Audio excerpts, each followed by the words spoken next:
Olá pessoal, eu sou o farmacêutico Expedito Júnior e hoje iniciaremos mais um assunto, Introdução às matérias-primas em cosmetologia. E hoje iremos fazer um apanhado geral de todos os assuntos que já estudamos para conseguirmos entender melhor este assunto. Então, preste muita atenção. Inscreva-se no canal ou entre pelos grupos de WhatsApp para tirar suas dúvidas aqui nos comentários e não esqueça, após a videoaula temos uma atividade. Bons estudos! Olá pessoal, vamos lá continuar com a nossa disciplina de cosmetologia. A gente vai falar de alguns aspectos das matérias-primas e também das próprias atividades que a gente tem dessas matérias-primas, né? Isso a gente fala mais com pormenores do que a gente só fez nas últimas aulas, falar sobre as matérias-primas, exemplos, aplicações, né? Agentes anti-acne e anti-caspa, né? A gente falou aí nas últimas aulas, a gente falou sobre basicamente anti-acne para produtos para pele e anti-caspa para produtos para cabelo, né? São basicamente utilizados dentro dos nossos cosméticos. Então, para a gente contextualizar, né? A acne ela ocorre devido a um desequilíbrio, né, dos hormônios sexuais. Então, por isso que a acne acaba aparecendo, né, pra gente na puberdade, né, onde que a gente tem aí um aumento dos nossos hormônios sexuais, tanto com os meninos quanto para as meninas, né. Isso faz o aparecimento de acne. A gente tem a pele bem limpinha quando a gente tem 10, 11 anos, aí quando completa, vai passando 12, 13, 14, a gente vai aparecendo acnes e cravos na nossa pele, né? Alguns em grandes quantidades, outros nem tanto, né? E isso é até um trauma que dá para muitas pessoas, dependendo do tanto, né? Da quantidade de acne que se tem na pele, principalmente no rosto. Às vezes nas costas, né? Também acontece na pele, perto do ombro, ou então na parte aqui da omoplata atrás, também aparece muito disso. Então, se dá o quê? Pelo estímulo, né, da produção de gorduras, especialmente o colesterol, pela pele. Basicamente o colesterol é a base desses hormônios, né? Por isso que o corpo acaba produzindo mais colesterol, e um efeito colateral dessa produção de colesterol seria o aparecimento da acne, né? Então, é comum na adolescência, porém pode ocorrer também durante a gravidez e a menopausa ou andropausa, né? A menopausa seria o fato da mulher parar de menstruar, né? E a andropausa seria a diminuição da produção de espermatozoides pelo homem. Isso já numa idade bem avançada, né? Que acontece isso, nos 80, 90 anos, onde acontece a andropausa normalmente, né? Então, agentes anti-acne, né? Ainda continuando, né, os cosméticos anti-acne contêm fármacos específicos para o combate de bactérias. Além disso, abaixam o pH, ou seja, deixam o pH mais ácido e removem a camada superficial de gordura da epiderme e dos poros, impedindo a proliferação de bactérias, que é o que faz a acne, né, que a gente viu anteriormente. Acho que o Propionibacterium, né, que é o que a gente falou, que é o principal agente da acne, né? Um dos agentes anti-acne naturais usados desde a antiguidade é o enxofre, né, que é mineral, na forma pura ou então de seus sais de enxofre, que são os sulfetos, né, sulfetos que são utilizados.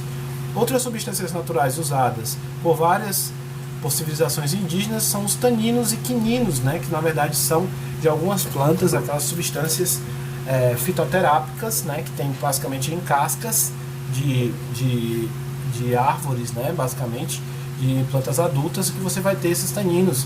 Você encontra taninos na goiabeira, na mangueira, né, que são também utilizados aí para, vamos dizer, diminuir o pH, né, da pele, e também como adstringente. Você vai secar a pele, vai ser um agente secante, né?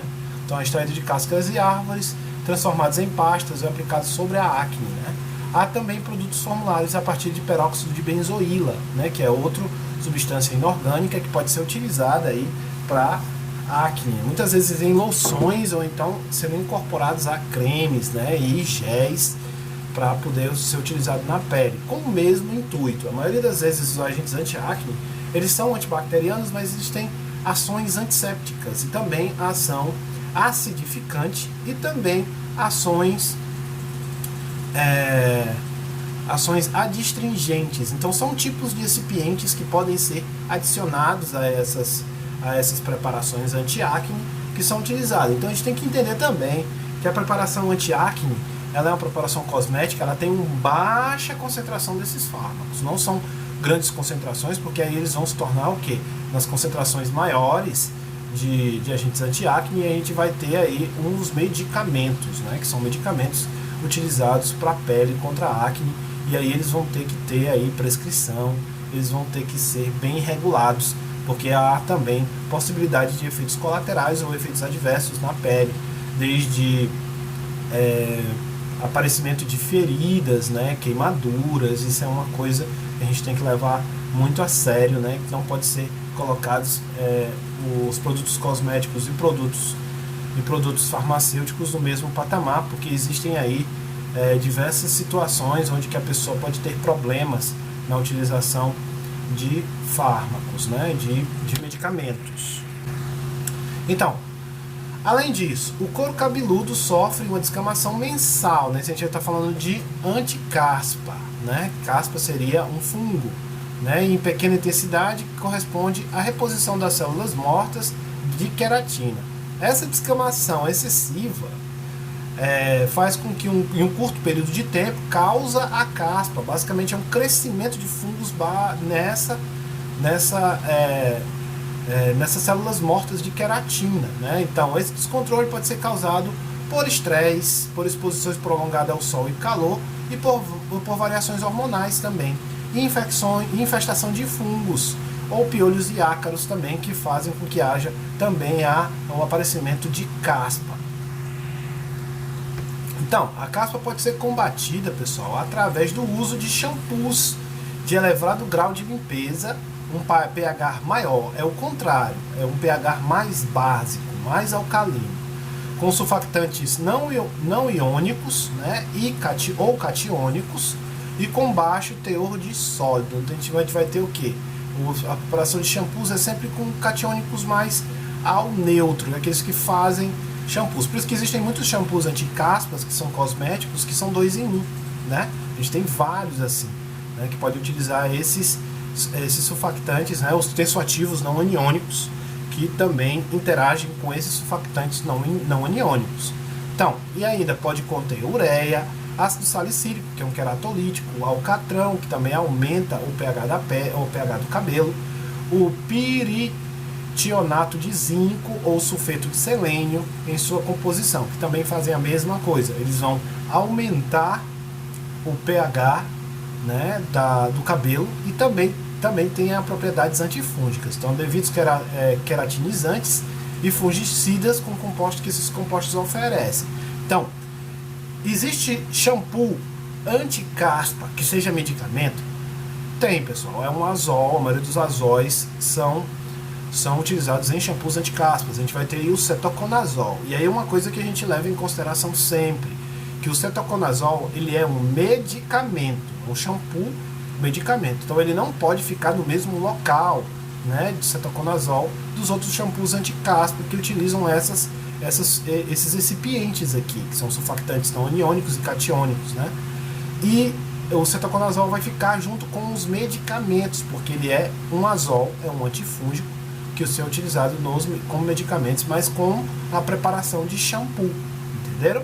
Então, nossa pele, agora a gente fala sobre agentes anti-envelhecimento e bloqueadores de ultravioleta. A gente falou sobre protetores solares em alguma parte em produtos para a pele, então a gente tem uma retomada falando sobre ele, né? A nossa pele é particularmente sensível à luz solar ou artificial, as reações de oxidação são irreversíveis, os efeitos sobre a pele variam em função do tempo de exposição à luz, acumulando-se progressivamente ao longo dos anos.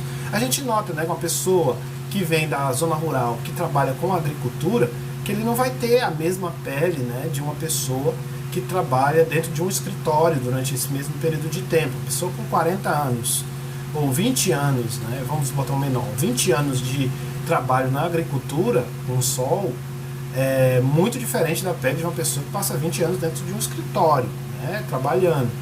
Então a gente vai ter aí, com a exposição à luz, uma maior, vamos dizer, disfunção da pele, onde que a gente viu várias coisas sobre isso, desde os raios ultravioletas até mesmo a desidratação, né, da pele e a diminuição de lipídios na pele. Isso é uma coisa que a gente viu aí nas últimas aulas, né? Os raios infravermelhos danificam o UVA e o UVB, né, a posição através da desidratação, do efeito do calor. Com a exposição do sol é muito intensa, a água evapora muito rapidamente, sem que seja reposta a tempo. Isso acaba, vamos dizer, danificando a nossa epiderme.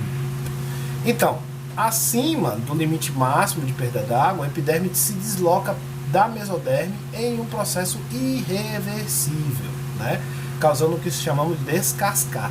Quando a gente vai para a praia e não utiliza o fator de proteção solar de forma adequada, que eu acho que nem todas as pessoas falam isso, nós como profissionais de saúde e trabalhamos com cosméticos e medicamentos, a gente tem que sempre avisar para as pessoas que a utilização de fator de proteção solar não é feita em uma aplicação única no dia. Ela deve ser feita em aplicações de 2 em 2 horas. Então é interessante que se fale, que a pessoa que vai lá para a Luiz Correia, né, que vai lá para a praia e coloca o fator de proteção solar às 7 horas da manhã e nunca mais coloca, pode ter certeza que ele vai ter descamação na pele, vai ter queimaduras de 1º grau na pele, porque não está basicamente acostumado com esse sol. Isso vai acontecer, às vezes até mais do que isso, tem insolação, desidratação e acaba aí passando mal, tendo diarreia, tendo febre.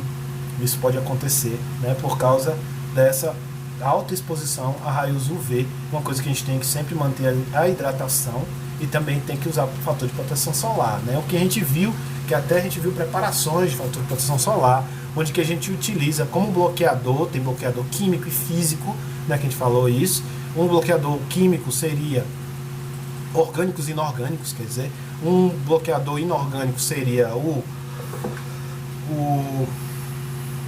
sulfato de zinco, ou então o titânio, né, o óxido de titânio, óxido de zinco e óxido de titânio, na verdade, que são utilizados em fatores de proteção solar, como também outros fatores de proteção solar que são orgânicos, né? Então, exposição repetitivas e prolongadas podem chegar a desidratar a superfície da mesoderme, né, que é abaixo da epiderme, causando queimaduras de 2º e 3º grau, né? Isso aí já é uma exposição enorme, né? Em pessoas, perigosas infecções devido à perda da barreira protetora contra os micro-organismos do ambiente. Então, além disso, os raios UV têm como efeito nefasto sobre a pele. Uma coisa que a gente pode levar em consideração é que os raios UVB, principalmente, eles podem causar câncer de pele com elevadas exposições durante muito tempo. Então, é uma coisa que a gente tem que sempre levar em consideração o uso do fator de proteção solar e também de proteção, proteção também de roupas. A gente sabe aí que tem outras roupas que são hoje vendidas, principalmente o pessoal que é muito exposto ao sol aqui em Teresina, principalmente motoqueiros ou o pessoal que trabalha como ambulante, utilizam aqueles coletes, né, que vão de manga comprida, que aqueles coletes ali você pode comprá-los com fator de proteção, né, solar. Ele mesmo contém dentro do tecido fator de proteção solar. É até utilizado também por muitas pessoas na praia que utilizam esses coletes, né, para poder proteger a pele dos raios UVB, né, além da utilização, obviamente, de fatores de proteção solar.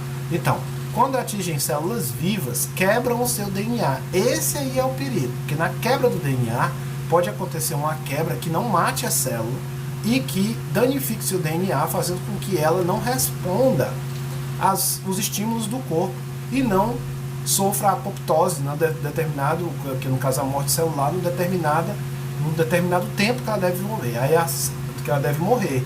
E aí a célula se torna imortal e acaba prejudicando as outras. Isso é o câncer.